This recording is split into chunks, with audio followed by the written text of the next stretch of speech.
1943년 11월 20일 9시 10분, 데이비드 먼로 슈프 대령은 총알 자국으로 가득한 상륙정에 서 있었습니다. 그는 베티오섬 앞바다에서 가슴 깊이 차오른 물을 헤치며 죽음으로 향하는 18,000명의 해병들을 지켜보았습니다.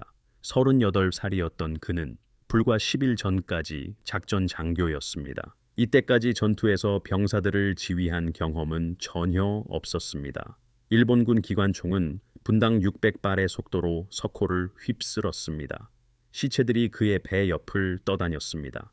암초는 그를 해안으로부터 700야드 떨어진 곳에 붙잡아 두었습니다. 표준 교리에 따르면 해군 포격이 적을 진압할 때까지 기다려야 했습니다. 그러나 그는 물속에서 죽어가는 해병들을 지켜보았습니다. 슈프는 상륙전 교범의 모든 규칙을 위반하는 결정을 내렸습니다. 그는 운전병에게 부두를 향해 직진하라고 명령했습니다. 그곳은 살육지대였습니다. 5개의 기관총 진지에서 직접적인 사격을 받고 있었습니다. 5,000명의 해병들이 3개의 축구장 크기만 한 해변에 고립되어 있었습니다. 지휘관이 없으면 그들은 모두 죽을 것이었습니다. 계산은 간단했습니다. 그리고 계산은 잔혹했습니다. 일본군이 혼란 속에서 반격하기 전에 슈프에게는 해변에 도착할 시간이 30분밖에 없었습니다.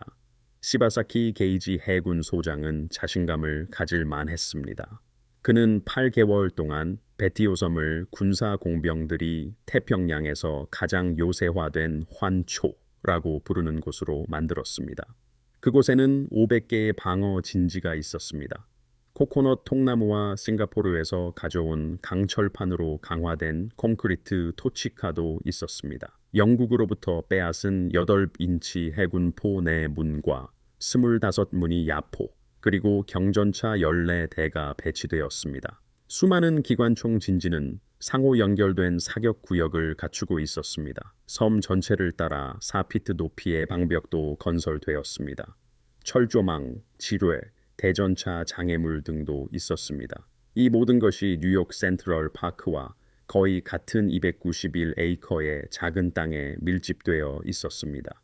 2,619명의 정계 해군 육전대원들은 일본의 해병대와 같았습니다. 중국에서 전투 경험을 쌓은 이들은 8개월 동안 섬 방어를 훈련했습니다. 시바사키는 100만 명의 미군도 100년 안에 타라와를 점령할 수 없다고 말했습니다. 미군은 그의 말을 믿었습니다. 요새화된 환초에 대한 성공적인 상륙 공격은 전례가 없었습니다. 1915년 갈리폴리 전투는 13만 명의 연합군 사상자를 내며 재앙으로 끝났습니다. 그 교훈은 모든 사관학교에 각인되었습니다. 잘 준비된 방어 병력에 맞서 요새화된 해변을 강습할 수 없다는 것이었습니다. 그러나 타라와는 진주만에서 2,400마일 남서쪽에 위치해 있었습니다. 그곳은 마셜 제도, 마리아나 제도, 그리고 일본으로 가는 길을 직접적으로 막고 있었습니다. 체스트 더 니미츠 제독은 타라와의 비행장이 필요했습니다. 그것 없이는 미군 폭격기들이 다음 섬 건너뛰기 징역을 지원할 수 없었습니다. 중부 태평양 전체 작전은 이 작은 산호 모래톱을 점령하는 데 달려 있었습니다.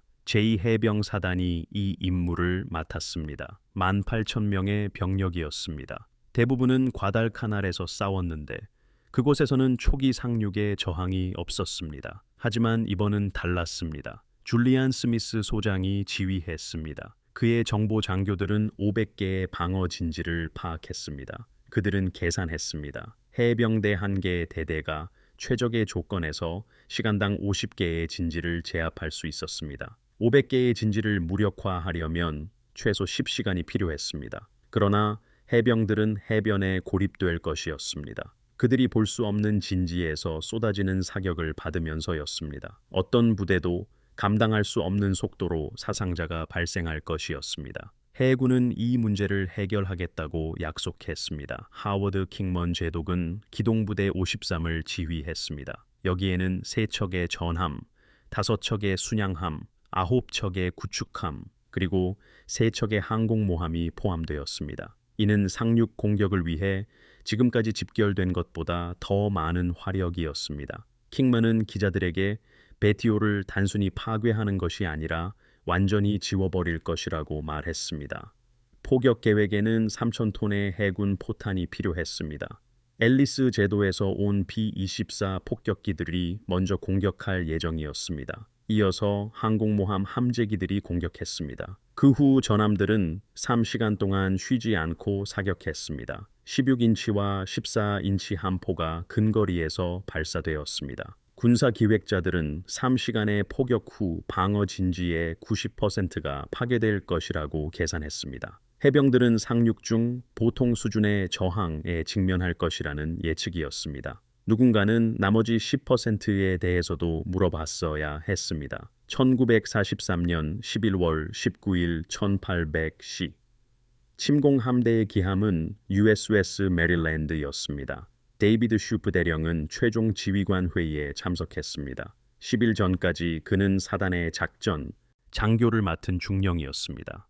원래 연대장이었던 윌리엄 마셜 대령은 의학적인 이유로 자격을 상실했습니다. 슈프는 진급과 함께 임무를 부여받았습니다. 그것은 베티오 북부 해안의 레드 해변 1, 2, 3의 전투팀 이 부대를 상륙시키는 것이었습니다. 슈프는 과달카날에서 전투를 관찰만 했습니다. 전투에서 보병을 지휘한 적은 없었습니다. 이제 그는 태평양 전쟁의 첫 번째 저항, 상륙 공격에서 5,000명의 병력을 이끌어야 했습니다. 1943년 11월 20일 3시 07분 해안에서 6,000야드 떨어진 수송 지역이었습니다. 해병들은 스테이크와 달걀을 먹었습니다. 그것은 전통적인 전투 전 식사였습니다. 19살의 1등병 진생은 샌안토니오 센트럴 가톨릭 고등학교 출신이었습니다. 그는 3일 전 고향에 편지를 보냈는데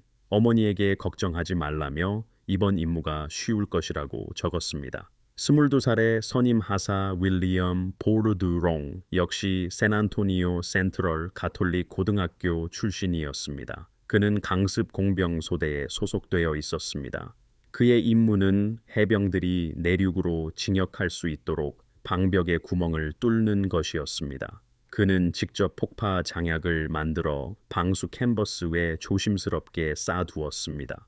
엘페소 출신 29살의 1등 중위 윌리엄 호킨스도 있었습니다. 그는 정찰 저격 소대장이었습니다. 과달카날에서 전장에서 직접 장교로 임명되었습니다. 이틀 전 그는 기자에게 자신의 병사들이 일본군과 해변 사이에 서 있을 것이라고 말했습니다. 그것이 그들의 임무라고 했습니다. 5시 45분 해군이 포격을 시작했습니다.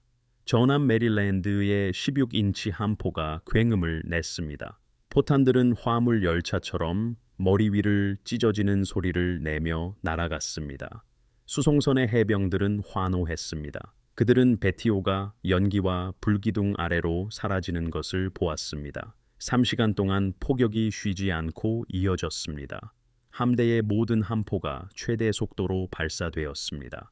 B-24 폭격기들은 85톤의 폭탄을 투하했습니다. 함재기들은 로켓과 기관총으로 빗발치듯 공격했습니다. 섬은 연기와 먼지로 뒤덮여 사라졌습니다. 8시 50분 폭격이 멈추고 고요함이 찾아왔습니다. 그때 일본군 기관총이 불을 뿜기 시작했습니다. 9시 10분 첫 번째 상륙파가 출발했습니다. 125대의 상륙 추적 차량인 LVT는 산호초 위를 기어갈 수 있는 수륙양용 트랙터였습니다. 각 차량에는 20명의 해병이 탑승했습니다. 첫 상륙파에 2,500명, 병력은 3개의 해변에 걸쳐 분산되었습니다. 레드 해변 1은 베티오 북부 해안의 서쪽 끝에 있었습니다. 레드 해변 2는 중앙에 위치해 비행장 점령을 목표로 삼았습니다. 레드 해변 3은 동부 구역이었습니다. LVT들은 해안을 향해 나아갔습니다. 거리는 4,000야드였습니다. 콘크리트 토치카 안에 있던 일본군 관측병들이 그들의 접근을 지켜보았습니다. 이제 3,000야드 남았습니다. 시바사키 제독은 포격에서 살아남았습니다. 그의 지휘 벙커는 2000파운드 폭탄에도 견딜 수 있도록 설계된 강철 강화 콘크리트 구조였습니다. 그것은 레드 해변 섬에서 내륙으로 100야드 떨어진 곳에 온전하게 서 있었습니다. 그의 무전 안테나는 파괴되었지만 전령들이 계속해서 정보를 전달했습니다. 그는 1000야드에 도달할 때까지 사격을 보류하라고 명령했습니다. 2000야드. 엘베의티에 탄 해병들은 이제 베티오를 또렷하게 볼 수 있었습니다. 야자수는 산산조각 났고 부서진 건물들 위로는 연기가 피어 올랐습니다. 섬은 죽은 것처럼 보였지만 실제로는 그렇지 않았습니다. 1000야드. 일본군 기관총 사수들이 사격을 시작했습니다. 7.7mm 92식 중기관총이었습니다. 분당 450발의 발사 속도를 자랑했습니다. 50정의 기관총이 동시에 발사되었습니다. 폭800 야드의 석호를 건너는 125대의 LVT에 분당 22,500발의 총알이 집중되었습니다. LVT들은 장갑이 얇았습니다. 소화기 공격에는 방어되도록 설계되었으나 근거리에서 철갑탄을 발사하는 기관총에는 무방비였습니다. 첫 번째 트랙터가 폭발했습니다. 75mm 야포의 직격탄을 맞은 것이었습니다. 20명의 해병이 즉사했습니다. 또 다른 트랙터는 연기를 내뿜으며 왼쪽으로 방향을 틀었습니다. 운전병은 조작대 위로 쓰러졌습니다. 박격 포탄이 명중할 때까지 차량은 목적 없이 빙빙 돌았습니다. 거리는 700야드였습니다. 암초가 모습을 드러냈습니다. 수면 아래 이 피트 지점에서 갈색 산호가 보였습니다. 조수표가 틀렸거나 해군이 상륙 시간을 잘못 계산한 것이었습니다. 어느 쪽이든 암초 위의 수심은 예측했던 쌈 피트가 아닌 18인치에 불과했습니다. LVT는 건널 수 있었습니다. 그들의 궤도는 산호를 붙잡고 앞으로 나아갔습니다. 그러나 1500명의 해병을 추가로 태운 두 번째 상륙파의 히긴스 보트들은 암초에 좌초될 것이었습니다. 상륙정의 램프는 수심산 피트의 물속으로 내려올 것이었습니다. 해안에서 700야드 떨어진 지점이었습니다. 해병들은 물속으로 걸어 들어가야만 했습니다. 사격을 받으면서 700야드를 나아가야 했습니다. 해안에 있던 누구도 아직 이 사실을 알지 못했습니다. 9시 17분 첫 번째 LVT들이 방벽에 도달했습니다. 레드 해변 2에서는 선임 하사 윌리엄 보르드롱과 그의 공병 소대를 태운 LVT 48이 산호초에 긁히며 해변으로 향했습니다. 기관총 사격이 차량을 휩쓸었습니다. 보르드롱은 얇은 장갑을 뚫고 들어오는 충격을 느꼈습니다. 병사들은 비명을 질렀습니다. 운전병은 계속 전진했습니다. LVT가 방벽에 부딪혔고 램프가 내려왔습니다. 보르드롱은 지옥 같은 곳으로 뛰어내렸습니다.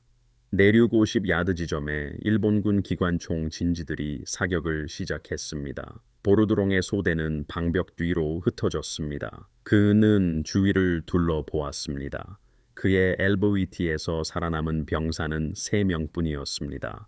자신을 포함하면 4명이었습니다. 다른 모든 이들은 물속에서 죽거나 죽어가고 있었습니다. 캔버스에 쌓인 몇 개의 다이너마이트를 제외하고는 모든 장비가 유실되었습니다. 보르드롱은 1등병 엘든 비어스를 바라보았습니다. 그는 움직일 수 있나? 하고 물었습니다. 비어스는 고개를 끄덕였습니다. 보르드롱은 그럼 움직여야지 라고 말했습니다. 그는 다이너마이트를 풀었습니다. 그는 조악한 폭파 장약을 만들었습니다. 20야드 떨어진 토치카를 발견했습니다. 기관총 총열이 틈새로 튀어나와 있었습니다. 그는 달려갔습니다. 기관총 사격이 그의 부츠 주변의 모래를 흩날렸습니다. 그는 토치카에 도착하여 사격 구멍에 장약을 밀어 넣었습니다. 이어서 신관에 불을 붙이고 몸을 굴려 피했습니다. 폭발은 안에 있던 모든 사람을 죽였습니다. 토치카 하나가 파괴되었습니다. 보르드롱은 또 다른 장약을 만들었습니다. 두 번째 토치카를 공격했습니다. 또 한 번의 폭발이 일어났습니다. 2개가 파괴되었습니다. 그는 더 많은 다이너마이트를 가지러 돌아갔습니다. 세 번째 토치카는 동쪽으로 50야드 떨어진 곳에 있었습니다. 이번에는 기관총이 그를 찾아냈습니다. 총알이 그의 왼팔을 관통했습니다. 그가 쓰러지는 순간 그의 손에 있던 폭파 장약이 터졌습니다. 비어스는 그를 방벽 뒤로 끌어냈습니다. 그는 하사님, 이제 그만하세요 라고 말했습니다. 보르드롱은 엉망이 된 자신의 손을 바라보았습니다. 그리고 해병들이 죽어가는 해변을 보았습니다. 그는 왼손으로 소총을 집어들었습니다. 아직 아니야 라고 중얼거렸습니다. 9시 20분. 두 번째 상륙파는 1,500명의 해병을 태운 히긴스 보트였습니다. 그들은 암초에 접근하고 있었습니다. 콕스웨인들은 즉시 문제를 파악했습니다. 물이 너무 얕았습니다. 보트들은 해안에서 700야드 떨어진 곳에 좌초될 것이었습니다. 일부는 시도했습니다. 세원체는 산회에 긁혔습니다. 프로펠러는 모래를 휘저었습니다. 보트들은 단단히 박혔습니다. 램프가 내려왔습니다. 해병들은 가슴 깊이 차오른 물속으로 발을 내디뎠습니다. 70파운드의 장비를 짊어지고 해안까지 700야드를 가야 했습니다. 일본군 기관총은 암초에 조준되었습니다. 그곳은 학살장이 되었습니다. 20세의 1등병 로버트 반 해크는 9시 25분 자신의 히긴스 보트에서 내렸습니다. 그는 세 걸음을 내디뎠습니다. 기관총 총알이 그를 맞췄습니다. 그는 해안에서 650야드 떨어진 쌈피트 깊이의 물속에서 사망했습니다. 일리노이에 있는 그의 가족은 크리스마스 4일 전에 전보를 받게 될 것이었습니다. 이 해병 2대대 이 중대는 첫 1시간 동안 62명의 병력을 잃었습니다. 대부분은 총에 맞았을 때 익사했습니다. 너무 많은 장비 때문에 물살 속에서 버틸 수 없었던 것입니다. 살아남은 이들은 계속해서 물속을 걸었습니다. 기관총 사격이 물을 휘저었습니다. 박격포탄이 폭발하며 물기둥을 솟구치게 했습니다. 해병들은 떠다니는 시체를 엄폐물로 사용했습니다. 일부는 부두에 도착했습니다. 그것은 석호 안으로 500야드 뻗어 있는 긴 목조 구조물이었습니다. 그들은 부두 아래에서 몸을 피하고 재정비한 다음 해안을 향해 나아갔습니다. 1등 중위 윌리엄 호킨스는 자신의 정찰 저격 소대를 이끌고 부두 아래로 갔습니다. 부두 위에 있는 기관총 진지들은 물속의 해병들을 향해 사격을 가했습니다. 호킨스는 위로 올라가 그들을 제거하기 시작했습니다. 일본군 진지 하나, 둘, 셋, 수류탄과 지근거리에서의 소총 사격이 이어졌습니다. 그는 마치 평생 이 순간을 위해 훈련한 것처럼 움직였습니다. 9시 45분경 호킨스는 부두의 바다 쪽 끝을 확보했습니다. 이제 해병들은 위에서 쏟아지는 사격으로부터 보호받으며 부두 아래로 진격할 수 있었습니다. 그는 멈추지 않았습니다. 해안을 향해 나아가며 파괴할 다음 진지를 찾았습니다. 아침 9시 35분 데이비드 쇼프 대령의 지휘용 히긴스 보트가 암초에 좌초했습니다. 쇼프 대령은 첫 번째 상륙 파도가 도착하는 것을 지켜봤습니다. 그리고 두 번째 상륙 파도가 전멸하는 것을 목격했습니다. 해병들은 라군에서 죽어가고 있었습니다. 그들은 해변에 갇혔습니다. 갈 곳 없이 방파제 뒤에 웅크리고 있었습니다. 그는 해안으로 상륙해야만 했습니다. 그의 무전병은 이미 사망했습니다. 접근하는 동안 해군 함포 사격이 보트에 명중하여 무전기가 파괴되었습니다. 통신은 불가능했습니다. 부대들을 조정할 방법이 없었습니다. 지원 사격을 요청할 방법도 없었습니다. 쇼프 대령은 부두를 바라보았습니다. 하킨스가 아직 정리하지 못한 일본군 기관총 진지에서 여전히 사격이 이어지고 있었습니다. 부두에 도달하려면 500야드의 개활 수역을 지나야 했습니다. 표준 교리는 이랬습니다. 제압 사격을 기다려야 했습니다. 수륙 양용 장갑차가 암초에서 해안으로 병사들을 실어 나르기를 기다려야 했습니다. 상황이 안정되기를 기다려야 했습니다. 쇼프 대령은 기다림이 무엇을 의미하는지 알고 있었습니다. 지휘관 없는 해병들은 해변에 갇혀 있을 것입니다. 탄약이 바닥날 것입니다. 일본군이 역습하면 전멸할 것입니다. 그는 히긴스 보트에서 내려 가슴 깊이의 물속으로 들어갔습니다. 그의 부관이 그의 팔을 잡았습니다. 부관은 대령님, 안 됩니다라고 말했습니다.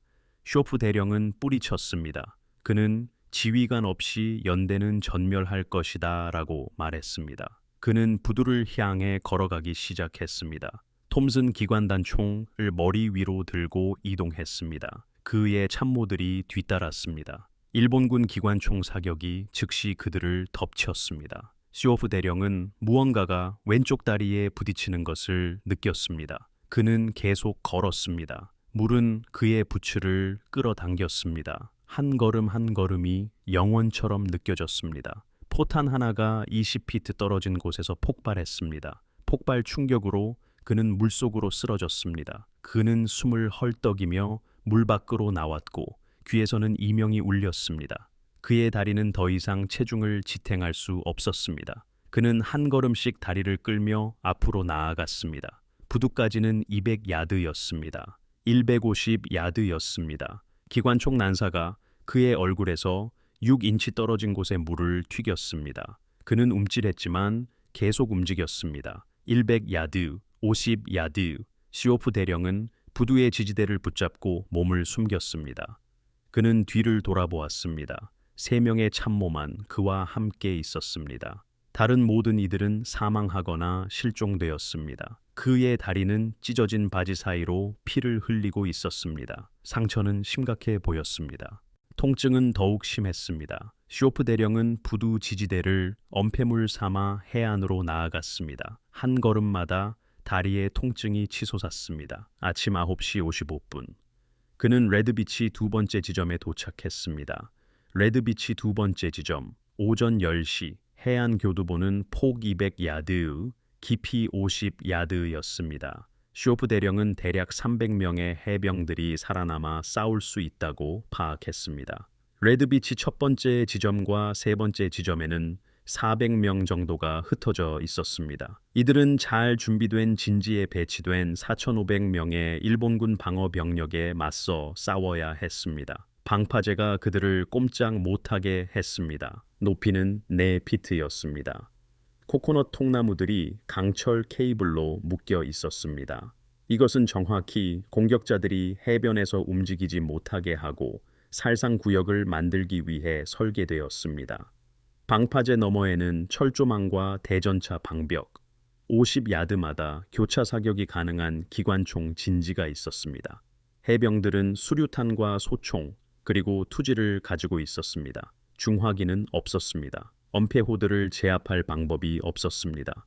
시체들이 해변에 널려 있었습니다. 부상당한 병사들은 의무병을 찾아 비명을 질렀습니다. 밀물은 파도와 함께 더 많은 시체를 실어 날랐습니다. 쇼프 대령은 파괴된 상륙 수송정 뒤에 엄폐했습니다. 그는 야전 수첩을 꺼냈습니다. 떨리는 손으로 글을 썼습니다. 내용은 다음과 같았습니다. 상황, 해병대 상륙, 막대한 사상자 발생, 교전 중이었습니다. 그는 지휘 체계를 확립해야만 했습니다. 흩어진 부대들을 조율해야 했습니다.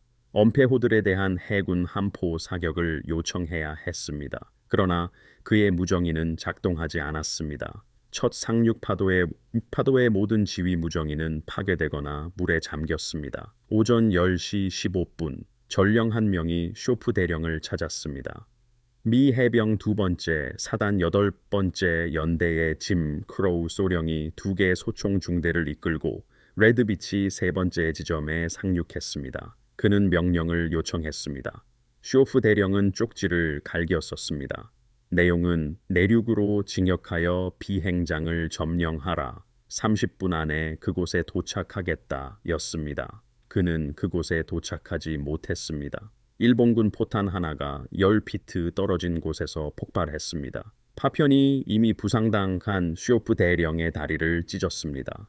폭발로 그는 쓰러졌습니다. 그는 일어설 수도 걸을 수도 없었습니다. 해병들이 그를 포탄 구덩이로 끌고 갔습니다. 의무병이 다리를 감쌌지만 감염은 이미 시작되었습니다.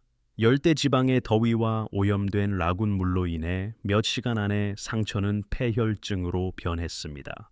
쇼프 대령은 모르핀 투여를 거부했습니다. 그는 정신을 또렷이 유지해야 했습니다. 그는 구덩이 벽에 몸을 기대고 명령을 내리기 시작했습니다. 이 해병들이 상륙 작전에 남은 시간 동안 어떻게 살아남았는지 궁금하다면 지금 바로 좋아요 버튼을 눌러 주십시오.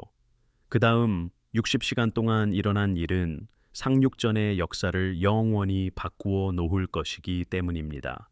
이들은 그 교훈을 자신들의 목숨으로 지불할 것입니다. 오전 10시 45분, 윌리엄 하킨스 1등 중위가 쇼프 대령의 지휘소에 나타났습니다. 그는 산호먼지와 피로 뒤덮여 있었습니다. 아직 그 피는 자신의 것이 아니었습니다. 그는 혼자서 6개의 기관총 진지를 정리했습니다. 쇼프 대령은 내륙으로 150야드 떨어진 거대한 코코넛 통나무 벙커를 가리키며 말했습니다. 저것이 우리를 죽이고 있다. 저기를 점령할 수 있겠나? 하킨스는 그 진지를 살펴보았습니다. 총안구에서 기관총 총열이 튀어나와 있었습니다. 벽은 두꺼웠습니다. 벙커에 도달하려면 20야드의 개활지가 있었습니다. 하킨스는 예, 대령님이라고 답했습니다. 그는 폭파팀을 조직했습니다. 5명의 해병으로 이루어졌습니다. 그들은 산호 파편들 사이를 기어서 벙커를 향해 전진했습니다. 일본군 기관총들이 사격을 개시했습니다. 첫 번째 사격에 2명의 해병이 사망했습니다. 하킨스는 계속 나아갔습니다. 벙커 벽에 도달했습니다. 그는 가방형 폭약, 즉 20파운드의 C2 폭발물을 꺼냈습니다. 그는 그것을 총 안구 안으로 밀어 넣었습니다. 신관이 쉭 소리를 냈습니다. 하킨스는 달렸습니다. 폭발로 벙커 벽 하나가 무너졌습니다. 일본군 병사들이 비틀거리며 밖으로 나왔습니다. 하킨스는 그들을 사살했습니다. 해병들은 생존자들을 처리했습니다. 하나의 벙커가 파괴되었습니다. 아직 20개가 더 남아 있었습니다. 오전 11시 30분, 알렉산더 보니먼 1등 중위가 해변에 도착했습니다. 33살의 보니먼은 이곳에 있어서는 안 되는 사람이었습니다. 그는 해안 경계대의 부관이었습니다. 해안 경계대는 해변이 확보되면 보급품을 처리하는 병력이었습니다. 그러나 해변은 아직 확보되지 않았습니다. 해병들은 방파제를 지나 진역할 수 없었기에 죽어가고 있었습니다. 보니먼은 쇼프 대령의 지휘소를 찾았습니다. 보니먼은 대령님, 공병들과 화염 방사기 팀을 주십시오. 제가 내륙으로 길을 뚫겠습니다. 라고 말했습니다. 쇼프 대령은 이 보급 장교가 공격 임무에 자원하는 것을 보았습니다. 그는 고개를 끄덕이며 그렇게 하라고 말했습니다. 보니먼은 21명의 해병을 모았습니다. 대부분이 공병들이었습니다. 그리고 한 개의 화염 방사기 팀이었습니다. 그들은 방파제의 서쪽 끝으로 진격했습니다. 방파제 너머의 모든 지점은 일본군 기관총 진지에 의해 감시되고 있었습니다. 보니먼이 먼저 나섰습니다. 그는 몸을 숙인 채 20야드를 달렸습니다.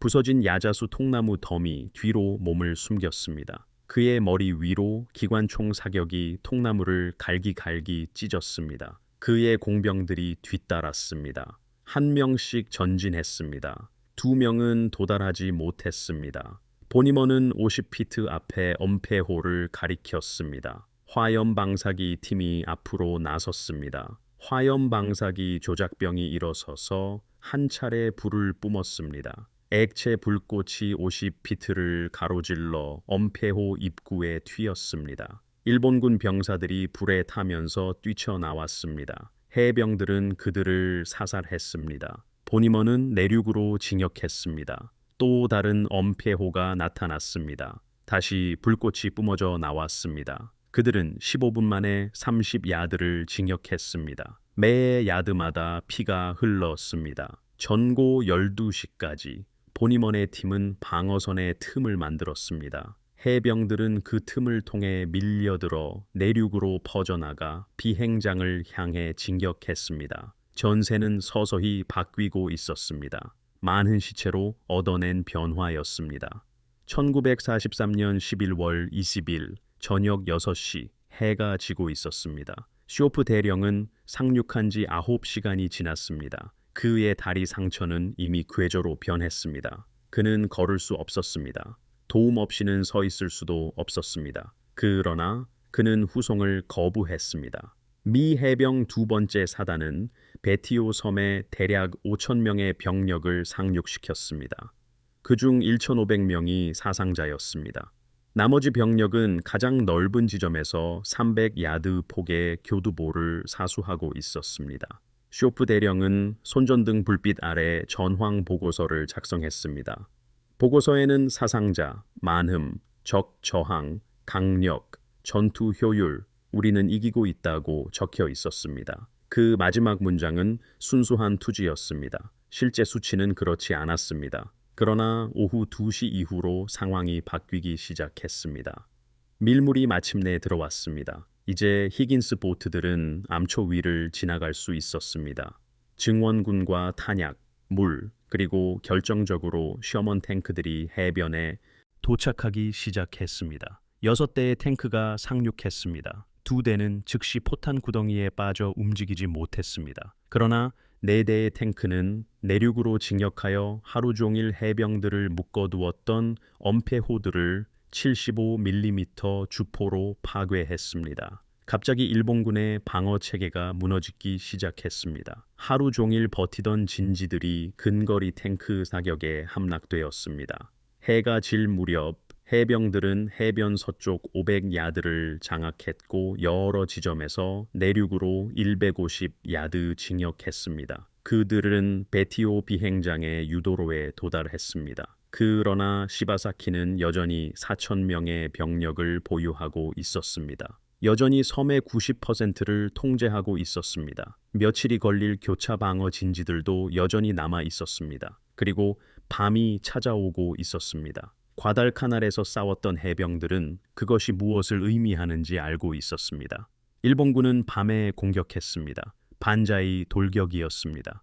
어둠 속에서 진지를 점령하기 위한 인해 전술 공격이었습니다. 쇼프 대령은 진지를 파고 연결하라, 경계를 늦추지 마라. 그들이 오늘 밤에 올 것이다 라고 전파했습니다. 해병들은 산호 모래에 참호를 팠습니다. 교차 사격 구역을 설정했습니다. 총검을 착검했습니다. 그들은 기다렸습니다. 저녁 7시 45분. 칠흑 같은 어둠이었습니다. 달도 없었습니다. 일본군 병사들이 해병대 진지를 탐색하기 시작했습니다. 작은 집단들이었습니다. 서너 명의 병사들이 어둠 속을 기어다니며 약점을 찾으려 했습니다. 해병들은 그들의 움직임을 들었습니다. 속삭이는 일본어 명령 소리도 들렸습니다. 누군가 발포했습니다. 그러자 모두가 발포했습니다. 총구 불꽃이 밤을 밝혔습니다. 예광탄이 붉고 녹색의 곡선을 그리며 교차했습니다. 수류탄이 폭발했습니다. 15분 동안 혼란이 계속되었습니다. 그리고 침묵이 찾아왔습니다. 해병들은 자신들의 진지를 확인했습니다. 진지 앞에 8구의 일본군 시체를 발견했습니다. 해병 3명이 사망했습니다. 그러나 주 공격은 결코 오지 않았습니다. 쇼프 대령은 알지 못했지만 시바사키 제독은 사망했습니다. 그날 오후 시바사키 제독은 수백 명의 부상병들을 위한 병원으로 쓰기 위해 지휘 벙커를 비웠습니다. 그는 참모들을 밖으로 불러 모아 보조 진지로 이동하려 했습니다. 해병대 전방 관측병이 그 무리를 발견했습니다. 그는 해군 함포 사격을 요청했습니다. 미합 중국 함선 링골드의 5인치 함포가 3발의 일제 사격을 가했습니다. 포탄들은 나무 꼭대기 높이에서 폭발하여 시바사키 제독의 진지에 파편을 쏟아부었습니다. 제독과 그의 모든 참모들은 즉사했습니다. 통신이 두절되면서 생존한 일본군 장교들은 자신들의 지휘관이 사망했다는 사실을 알지 못했습니다. 무엇을 해야 할지도 몰랐습니다. 그래서 그들은 자신들의 진지를 유지하고 결코 오지 않을 명령을 기다렸습니다. 밤은 간헐적인 총격전으로 깨지는 긴장된 침묵 속에 지나갔습니다. 1943년 11월 20일 아침 6시 새벽이 밝았습니다. 쇼프 대령은 모래주머니에 기대어 3시간을 잠들었습니다. 그는 깨어나 보니 사단 참모장인 메리트 에드슨 대령이 자신을 내려다보고 있음을 알았습니다. 에드슨은 조용히 당신은 임무 해제되었습니다. 라고 말했습니다. 그는 스미스 장군이 당신의 후송을 원합니다. 라고 덧붙였습니다. 시오프 대령은 고개를 저으며 이 섬이 확보될 때까지는 안 됩니다. 대령님이라고 답했습니다. 에드슨은 그를 살펴보았습니다. 시오프 대령의 다리는 검게 부어 있었고 고름이 흐르고 있었습니다. 그는 24시간 동안 아무것도 먹지 못했습니다. 그의 얼굴은 탈진과 충격으로 회색빛이었습니다. 그러나 그의 눈빛은 또렷했습니다. 에드슨은 결정을 내렸습니다. 그는 오후 4시까지 작전 지휘권을 맡으십시오. 그 후에는 이 해변에서 물러나도록 명령할 것입니다. 라고 말했습니다. 쇼프 대령은 고개를 끄덕였습니다. 그에게는 임무를 마칠 10시간이 남아 있었습니다. 아침 7시 해병들은 공격을 재개했습니다. 서쪽에서는 마이크 라이언 소령의 대대가 섬 서쪽 3분의 1을 정리하기로 했습니다. 중앙에서는 남쪽 해안으로 돌파하여 섬을 둘로 나누어야 했습니다. 동쪽에서는 동쪽 끝에 있는 거대한 일본군 요새, 즉 폭격수 벙커를 제압해야 했습니다. 그것은 전함의 함교처럼 땅속에 지어진 강철 강화 진지였습니다. 라이언 소령이 먼저 움직였습니다.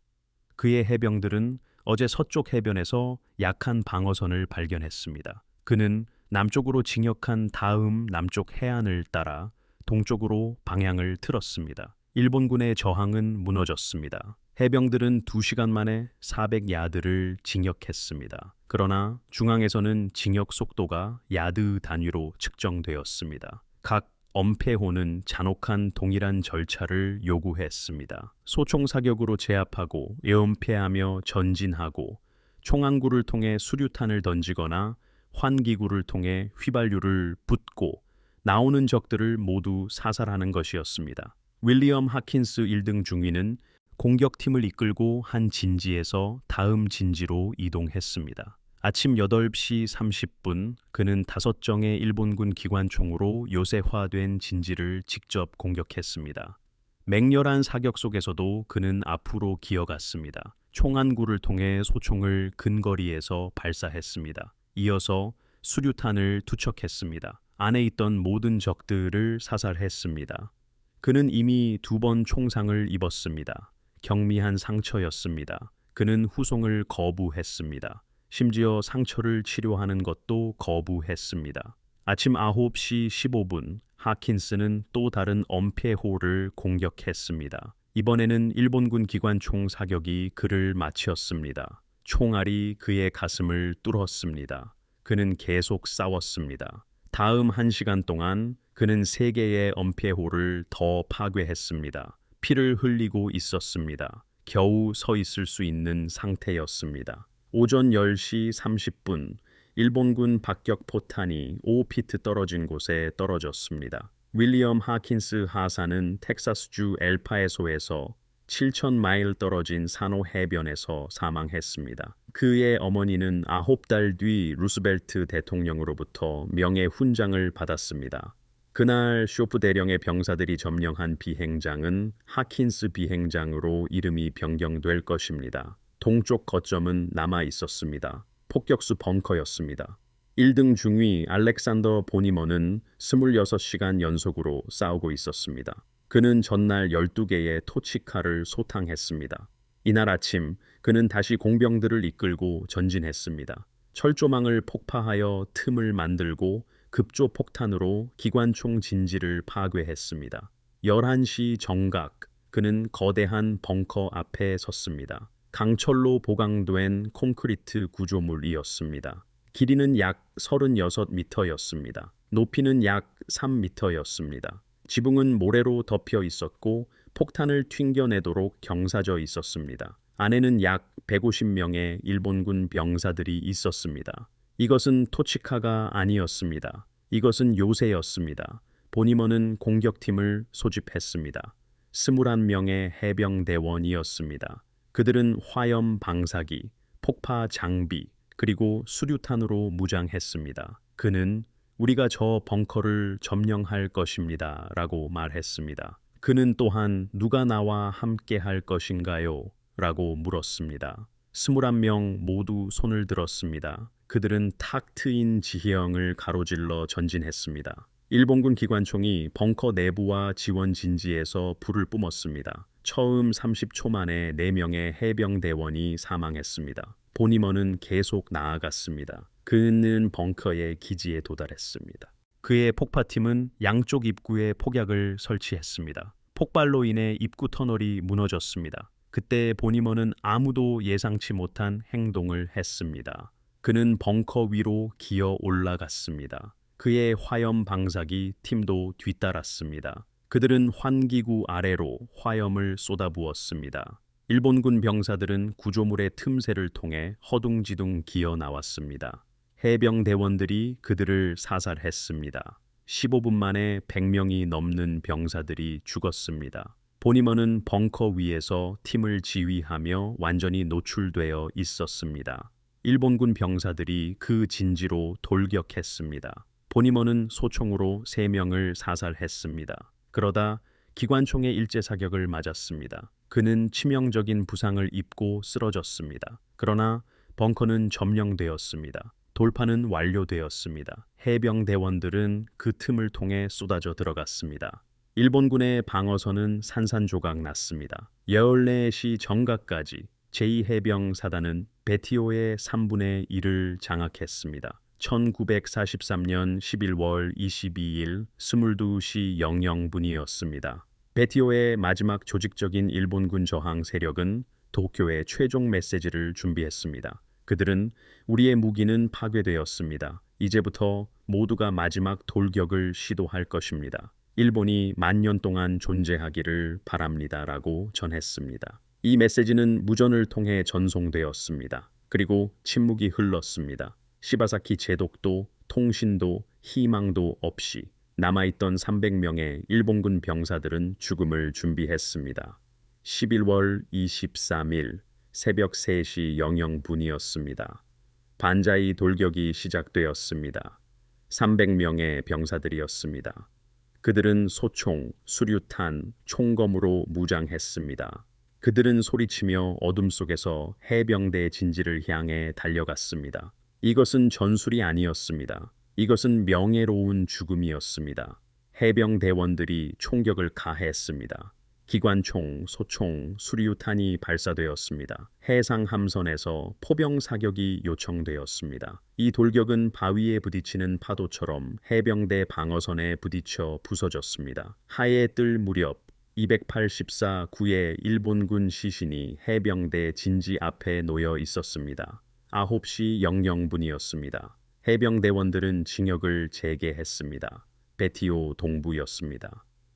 마지막 저항 거점들이었습니다. 개별 토치카와 항복을 거부하는 소규모 일본군 집단이었습니다. 해병대원들은 탱크, 화염, 방사기, 그리고 폭파 장비를 사용하여 각 진지를 소탕했습니다. 1943년 11월 23일 13시 30분 베티오 섬은 안전하다고 선포되었습니다.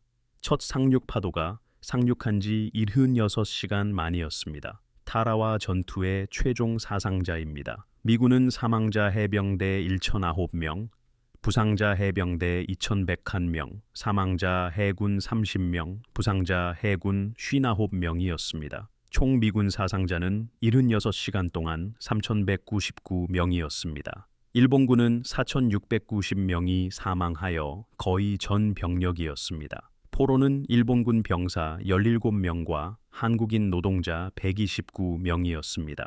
적군 1.5명당 1명의 미군 사상자가 발생했습니다. 이것은 해병대 역사상 가장 높은 사상자 비율 중 하나였습니다. 제2해병연대, 제2대대, 이 중대는 62명이 사망했습니다. 이는 단일 중대로서는 가장 많은 사상자였습니다. 2등 상사 윌리엄 보르드롱은 텍사스주 샌안토니오 출신으로 22살이었습니다. 그는 11월 20일에 전투 중 사망했습니다. 그는 치명적인 부상에도 불구하고 혼자서 4개의 토치카를 파괴했습니다. 그는 사후에 명예훈장을 수여받았습니다. 그는 제2차 세계대전에서 이 훈장을 받은 최초의 텍사스 해병대원이었습니다. 1등 중위 윌리엄 호킨스는 텍사스주 엘파에소 출신으로 29살이었습니다. 그는 11월 21일에 전투 중 사망했습니다. 그는 8개의 기관총 진지를 소탕했습니다. 그는 여러 부상에도 불구하고 후송을 거부했습니다. 그도 사후에 명예훈장을 수여받았습니다. 1등 중위 알렉산더 보니먼은 테네시주 녹스빌 출신으로 33살이었습니다. 그는 11월 22일에 전투 중 사망했습니다. 그는 폭격수 벙커에 대한 공격을 이끌었습니다. 그 역시 사후에 명예훈장을 수여받았습니다. 데이비드 슈프 대령은 2번 부상당하고 다리에 감염이 있었음에도 불구하고 전투가 승리할 때까지 후송을 거부했습니다. 그는 명예훈장을 받았습니다. 그는 제22대 해병대 사령관이 될 인물이었습니다. 1등 병진생은 샌안토니오 출신으로 19살이었습니다. 그는 끝내 발견되지 않았습니다. 그는 아직 실종 상태인 350명의 해병대원 중 한 명이었습니다. 2등병 로버트 반 핵은 20살이었습니다. 그는 11월 20일 해안에서 약 595m 떨어진 약 0.9m 수심에서 사망했습니다. 그의 시신은 2017년에 수습되었습니다. DNA 감식을 통해 신원이 확인되었습니다. 그는 사망한 지 74년 만에 고향에 안장되었습니다. 타라와 점령으로 인해 중부 태평양이 열렸습니다. 일주일 안에 미군 공병들은 베티오의 비행장을 수리했습니다. B-24 폭격기들은 11월 30일 호킨스 비행장에서 작전을 시작했습니다. 그들의 첫 임무는 마셜 제도 상공 정찰이었습니다. 콰잘레인, 말로엘라, 잘루이트에 있는 일본군 기지들이었습니다. 1944년 1월 31일 타라와 전투 9주 후 제4해병사단은 메셜 제도의 콰잘레인 호안초를 공격했습니다. 타라와에서 배운 교훈을 적용했습니다. 3시간 대신 나흘간의 해상 포격이었습니다. 4만 톤의 포탄이 발사되었는데 이는 타라와 전투 때보다 13배 많은 양이었습니다. 적절한 조수 정찰이 이루어졌습니다. 첫 상륙 파도에는 300대의 LVT가 투입되었습니다. 결과적으로 콰잘레인은 나흘 만에 점령되었고 해병대 사상자는 372명이었습니다. 1944년 2월 17일 제2해병사단과 제4해병사단은 애니웨톡 환초를 점령했습니다. 3일이 걸렸습니다. 사상자는 339명이었습니다. 사상자 비율은 일본군 1.5명당 해병대 1명에서 일본군 8명당 해병대 1명으로 떨어졌습니다. 타라와의 교훈은 효과를 발휘하고 있었습니다. 데이비드 슈프 대령은 11월 24일 진주만으로 후송되었습니다. 의사들은 그의 다리를 검진했습니다. 감염이 퍼져 있었습니다. 절단이 논의되었습니다. 슈프는 거부했습니다. 6주간의 치료가 이어졌습니다. 다리는 간신히 나았습니다. 그는 남은 생애 동안 절뚝거리며 걸었습니다. 1945년 1월 22일 해군 장관 제임스 포레스트럴은 슈프에게 명예훈장을 수여했습니다. 슈프는 전투로 복귀했습니다. 그는 마리아나 캠페인 동안 제2해병연대를 지휘했습니다. 그 후 본토로 돌아와 참모 임무를 수행했습니다. 전쟁이 끝난 후 그는 진급을 거듭했습니다. 1960년 1월 1일 드와이트 아이젠하워 대통령은 데이비드 먼로 슈프를 제22대 해병대 사령관으로 임명했습니다. 그는 4년 동안 재직했습니다. 1963년에 퇴역했습니다. 그리고 놀라운 일을 했습니다. 1966년 베트남 전쟁이 고조될 때 슈프 전 사령관은 공개적으로 전쟁에 반대하는 목소리를 냈습니다. 그는 그 전쟁을 승리할 수 없고 부당하다고 불렀습니다. 그는 의회에서 증언했습니다. 기사를 썼습니다. 연설을 했습니다. 그는 명예훈장 수훈자이자 해병대 장군이었습니다. 그는 그 전쟁이 잘못되었다고 말했습니다. 그는 1983년 1월 13일 78살의 나이로 사망했습니다. 알링턴 국립묘지에 안장되었습니다. 오늘날 베티오 섬의 인구는 15,000명입니다. 전장은 주택, 상점, 그리고 쓰레기로 뒤덮여 있습니다. 개발로 인해 대부분의 역사 유적지는 사라졌습니다. 그러나 흔적은 남아 있습니다. 보니머니 사망한 폭격수 벙커는 여전히 경찰서 뒤에 서 있습니다. 일본군의 8인치 해안포 두 문이 비행장 근처에서 녹슬어 있습니다. 썰물대에는 암초까지 걸어갈 수 있습니다. 시어먼 탱크들은 81년 전 침수되었던 약 0.9m 수심 속에 여전히 잠겨 있습니다. 슈프가 지휘했던 레드비치, 이는 현재 주거 지역입니다. 해병대원들이 사망했던 곳에서 아이들이 뛰어놀고 있습니다. 사망한 미군 1,009명 중 대부분은 본국으로 송환되었습니다. 그들은 고향이나 호놀룰루의 태평양 국립기념묘지에 안장되었습니다. 그러나 350명은 여전히 실종 상태입니다. 그들의 시신은 결코 수습되지 않았습니다. 그들은 석호에서 사라졌거나 표식 없는 집단 묘지에 묻혔습니다. 버지니아주 퀀티코에 있는 해병대 기본 훈련소에서 해병대 장교들은 타라와 전투를 상세히 연구합니다. 전술적 오류들, 탁월한 적응력, 그리고 작전을 구한 개인의 영웅주의를 배웁니다. 기본 훈련소의 바 이름은 호킨스의 라운지입니다. 모든 해병대 장교는 이 이야기를 알고 있습니다. 퀀티코에서 여전히 가르치고 전 세계 해병대원들이 여전히 연구하는 현대 상륙 작전 교리는 타라와 전투에서 직접적으로 유래합니다. 확장된 예비 포격, 특수 상륙용 차량, 정확한 정보, 조율된 해군 함포 사격, 이중통신, 그리고 연합제대 통합입니다. 이 모든 것은 1943년 11월 산호 해변의 해병대원들의 피로 쓰였습니다. 타라와에서 사망한 1,009명의 해병대원들은 47개 주 출신이었습니다. 아이오와주의 농부 아들들, 미시간주의 공장 노동자들, 텍사스주의 고등학교 미식축구 스타들, 캘리포니아주의 대학 졸업자들이었습니다. 그들은 통계를 알고 자원했습니다. 태평양 전선의 해병대는 제2차 세계대전에서 모든 병과 중 가장 높은 사상자 비율을 기록했습니다. 사망 또는 중상 확률이 3분의 1이었습니다.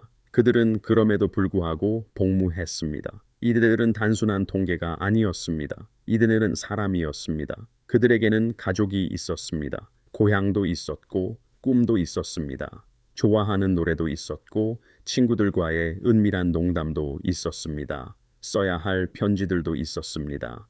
이 이야기가 우리에게 그랬던 것처럼 여러분의 마음을 움직였다면 지금 바로 한 가지 부탁을 들어주십시오.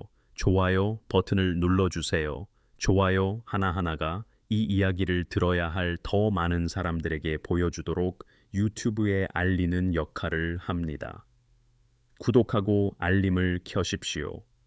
우리는 매일 먼지 쌓인 기록 보관소에서 잊힌 이야기들을 구출하고 있습니다. 이들은 전쟁을 바꾸고 생명을 구했습니다. 포기하는 것이 합리적일 때도 포기하지 않았던 해병대원, 선원, 병사, 그리고 조종사들에 대한 이야기입니다. 이들은 실제 사람들입니다. 진정한 영웅주의를 보여주었습니다. 지금 바로 댓글을 남겨주십시오. 어디에서 시청하고 계신지 알려주세요. 미국, 필리핀, 호주, 영국, 캐나다, 인도, 일본, 독일입니까? 우리의 커뮤니티는 전 세계에 걸쳐 있습니다. 여러분은 단순한 시청자가 아닙니다. 여러분은 이 기억들을 살아있게 하는데 동참하고 있습니다. 여러분의 위치를 알려주세요. 가족 중 복무한 분이 있다면 알려주세요. 아니면 단지 여러분이 이곳에 있었다고 말해주세요. 시청해주셔서 감사합니다. 데이비드 슈프 대령, 2등 상사 윌리엄 보르드롱, 1등 중위 윌리엄 호킨스, 1등 중위 알렉산더 보니먼을 기억해 주셔서 감사합니다. 또한 제2해병 사단 소속 1,009명의 병사들이 침묵 속에 사라지지 않도록 해주셔서 감사합니다. 이 해병대원들은 기억될 가치가 있습니다. 여러분이 그렇게 되는 것을 돕고 있습니다.